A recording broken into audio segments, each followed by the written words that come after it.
FIFA world cup में कई records बने हैं। इनमें से कुछ चुनिंदा रिकॉर्ड्स के बारे में हम आज आपको बताएंगे। पहले तो ये बता दें कि पहले दौर से ग्रुप ए से उरुग्वे और रशिया, ग्रुप बी से स्पेन और पुर्तगाल, ग्रुप सी से फ्रांस और डेनमार्क, ग्रुप डी से क्रोएशिया और अर्जेंटीना, ग्रुप ई से ब्राजील और स्विट्जरलैंड और ग्रुप एफ से स्वीडन और मेक्सिको नॉकआउट चरण में पहुंचे हैं। ग्रुप जी से बेल्जियम और इंग्लैंड, ग्रुप एच से कोलंबिया और जापान नॉकआउट चरण में पहुंच चुकी टीमें हैं। जाहिर है कि इन टीमों के सपोर्टर्स तो बहुत ज्यादा खुश होंगे। नॉकआउट में पहुंचने के लिए ग्रुप एच को छोड़कर बाकी सभी ग्रुप्स में अंकों के आधार पर फैसला हो गया, लेकिन ग्रुप एच में कोलंबिया 6 अंकों के साथ नंबर 1 पर रहा, लेकिन जापान और सेनेगल की टीमें 4-4 अंकों के साथ बराबरी पर रहीं। इसके बाद दूसरे नंबर की टीम का फैसला फेयर प्ले अंकों के आधार पर हुआ, जिसमें जापान ने बाजी मार ली। तो इस तरह से 32 टीमों में से 16 टीमें फीफा वर्ल्ड कप से बाहर हो चुकी हैं। आइए कुछ दिलचस्प बातें की जाएं फीफा वर्ल्ड कप के बारे में।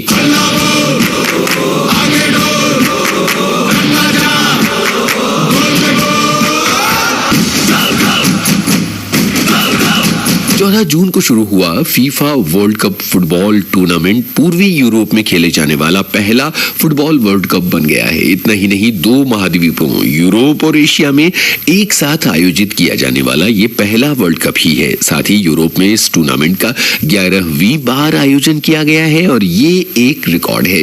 पहली बार VAR यानी वीडियो असिस्टेंट रेफरी को फुटबॉल वर्ल्ड कप में शामिल किया गया है। ग्रुप सी के मुकाबले में ऑस्ट्रेलिया पर 2-1 से जीत के दरमियान फ्रांस को इस तकनीक की मदद से पेनल्टी मिली, तो वहीं VAR में फुटेज देखने के बाद कोस्टारिका के खिलाफ ब्राजील को मिली पेनल्टी रद्द कर दी गई। ये VAR क्या है, इस बारे में आज ही के इस जिज्ञासा के अंक में हम आगे चलकर आपको बताएंगे। फिलहाल तो जर्मनी की तरफ चलते हैं, जिसके प्रशंसक खासे निराश हैं। जर्मनी की टीम फीफा वर्ल्ड कप से बाहर हो गई है। मौजूदा वर्ल्ड चैंपियन थे जर्मनी। 2014 में उन्होंने फुटबॉल का वर्ल्ड कप जीता था, लेकिन आखिरी ग्रुप मुकाबले में साउथ कोरिया ने उसे 2-0 से हरा दिया। ये बहुत ज्यादा हैरत की बात है, बहुत बड़ा उलटफेर है। 1938 के बाद ये पहला मौका था जब जर्मनी की टीम पहले दौर में ही बाहर हो गई है। हालांकि ये पहली बार नहीं है जब मौजूदा चैंपियन ग्रुप दौर से बाहर हो गया। इस फहरिस्त में स्पेन, इटालिया, फ्रांस और ब्राजील जैसे देश शामिल हैं। इटली और नीदरलैंड जैसी बड़ी टीमें जहां इस टूर्नामेंट के लिए क्वालिफाई नहीं कर पाई, वहीं आइसलैंड और पनामा की टीमों ने पहली बार फुटबॉल वर्ल्ड कप में शिरकत की और आइसलैंड ने तो पहले ही मैच में अर्जेंटीना जैसी टीम को 1-1 पर रोककर बहुत बड़ा उलटफेर किया है। पनामा की टीम ने कोई उलटफेर तो नहीं किया, लेकिन इंग्लैंड के खिलाफ वर्ल्ड कप का पहला गोल दागने में वो कामयाब हो गए। इसके बाद आखिरी लीग मैच में उन्होंने ट्यूनीशिया के खिलाफ भी एक गोल किया है।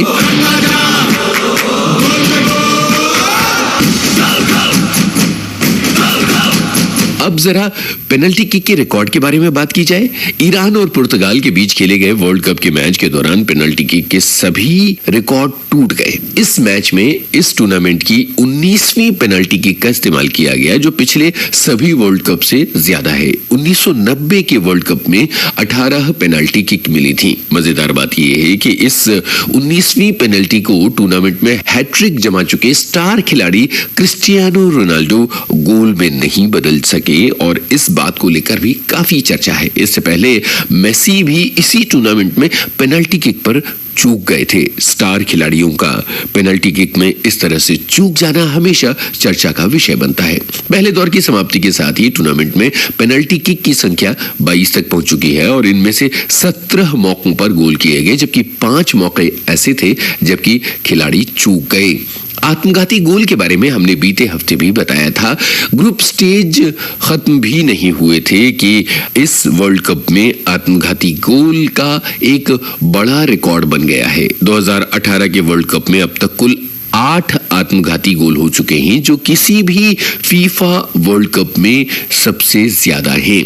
इससे पहले फ्रांस में 1998 में खेले गए वर्ल्ड कप में सबसे ज्यादा 5 आत्मघाती गोल हुए थे। इन गोलों की संख्या और बढ़ सकती है क्योंकि अभी pre quarter final, quarter final, semifinal और फाइनल बाकी है।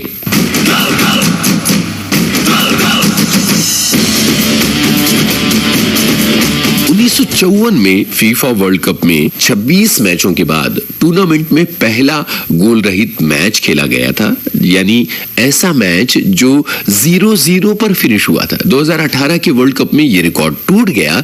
इस बार 37 मुकाबलों के बाद पहला गोल रहित ड्रॉ मैच खेला गया। मिस्र के कप्तान और गोलकीपर एसाम अल हादरी फीफा वर्ल्ड कप के सबसे उम्रदराज खिलाड़ी बन गए हैं। इन्होंने 45 साल और 161 दिन की उम्र में वर्ल्ड कप में शिरकत की।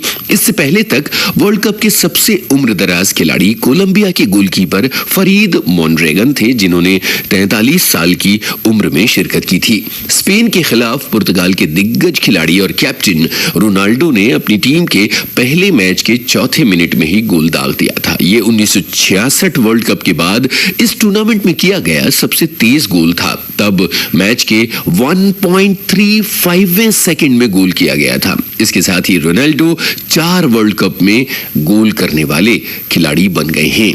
2006, 2010, 2014 और 2018 वो ऐसे चौथे खिलाड़ी हैं। उनसे पहले हैं पेले, ओवे सेलर और मिरोस्लाव क्लूज। स्पेन के खिलाफ 3 गोल करने के साथ ही रोनाल्डो वर्ल्ड कप में हैट्रिक लगाने वाले सबसे कम उम्र के खिलाड़ी बन गए हैं। 33 वर्ष और 130 दिन है उनकी उम्र। दूसरी तरफ अपने पहले ही मैच में पेनल्टी पर गोल दागने से चूके मेसी ने दूसरे मैच में नाइजीरिया के खिलाफ शानदार फील्ड गोल किया और फुटबॉल के इतिहास के ऐसे पहले खिलाड़ी बने जिन्होंने किशोरावस्था, 20 से अधिक और 30 से अधिक उम्र में वर्ल्ड कप में गोल करने में कामयाबी हासिल की है।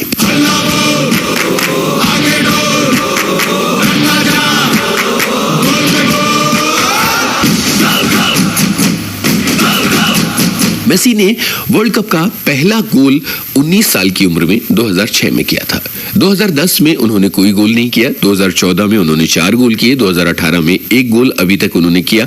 मेसी का मौजूदा वर्ल्ड कप में पहला गोल वर्तमान टूर्नामेंट का 100वां गोल था। रूस में खेले जा रहे वर्ल्ड कप के रोमांचक मुकाबलों में जिस चीज की चर्चा इन दिनों में सबसे ज्यादा है वो है VAR यानी वीडियो असिस्टेंट रेफरी सिस्टम। ऐसा पहली बार है जब वर्ल्ड कप में VAR तकनीक का इस्तेमाल किया जा रहा है। VAR के जरिए मैदान पर हुई किसी भी हलचल या फैसले को अंतिम रूप देने या किसी भी संदेह को दूर करने के लिए उन क्षणों को वीडियो रिप्ले के जरिए दोबारा देखा जाता है और तब कोई निर्णय लिया जाता है। तकनीकी रूप से काफी आधुनिक होने के बावजूद VAR विवादों में रहा है। कुछ लोग सपोर्ट करते हैं और कुछ लोग इसके अगेंस्ट हैं। फुटबॉल में VAR की भूमिका क्रिकेट के थर्ड एम्पायर की तरह होती है, लेकिन इस रेफरी के पास टीवी के तमाम कैमरों के अलग अलग एंगल से मिल रहे फुटेज देखने की सुविधा होती है। वीडियो असिस्टेड रेफरी मैच के दौरान होने वाले गोल, पेनल्टी और रेड कार्ड का हमेशा रिव्यू करते रहते हैं, भले ही मैदान में मौजूद रेफरी ने उन्हें रिव्यू के लिए कहा हो या ना कहा हो। अगर VAR को इनमें से किसी में भी कोई गलती मिलती है तो वो रेफरी के फैसले को पलटने की ताकत रखते हैं। इसी तरह अगर मैदान में रेफरी को कोई डिसीजन लेने में दिक्कत हो रही है, संशय हो रहा है, तो वो VAR की मदद ले सकता है। VAR मैच के डिसीजन को बदलने वाला फैक्टर बन सकता है। गोल या पेनल्टी देना या पेनल्टी नहीं देना, सीधे रेड कार्ड दिखाना या रेफरी की तरफ से की गई किसी भी भूल के बारे में VAR से क्लैरिफिकेशन किया जा सकता है। VAR तकनीक का इस्तेमाल वैसे तो मार्च 2016 से ही किया जा रहा है। फीफा पिछले 2 सालों से इसे परख रही है कि क्या इस तकनीक की मदद से खेल के परिणामों को और बेहतर किया जा सकता है। अभी तक इस तकनीक का इस्तेमाल कुल 20 मैचों में किया गया है। पिछले 2 सालों में दुनिया भर में VAR की ट्रायल की गई और एक आधिकारिक रिपोर्ट में यह बताया गया कि इस तकनीक का फैसला 98.9% सही रहा है। ये तो थी फीफा वर्ल्ड कप की बात, और अब जरा पर्यावरण की बात कर ली जाए। फोर्थ डायमेंशन, नया आयाम।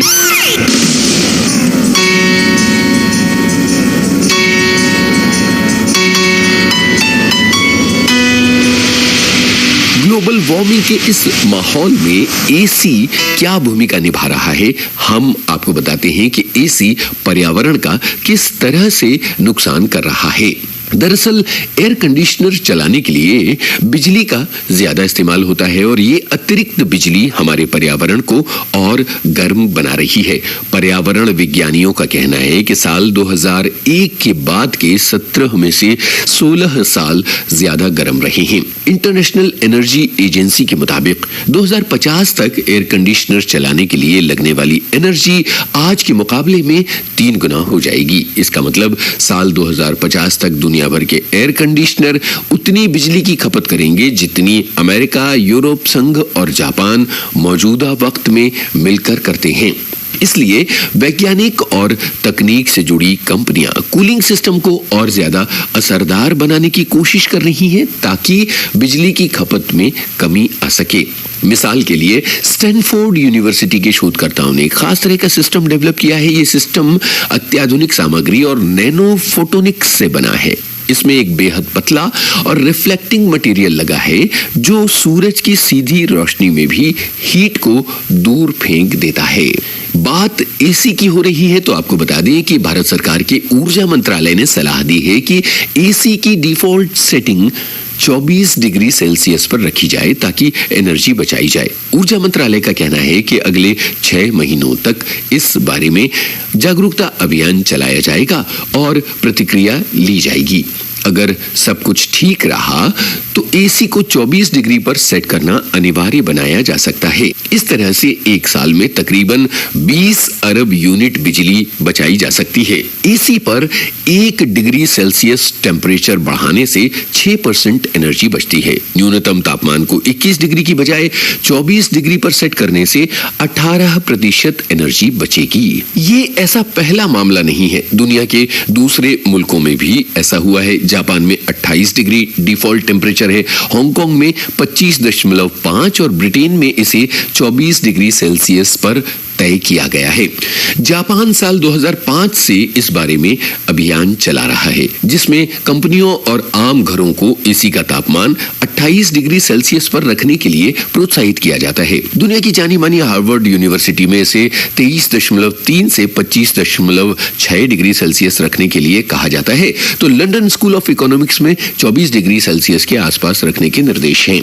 ये था आज का जिज्ञासा कार्यक्रम। इस कार्यक्रम के लिए शोध, आलेख, स्वर और संपादन यूनुस खान, प्रस्तुतकर्ता हर्षवर्धन गवई। जिज्ञासा।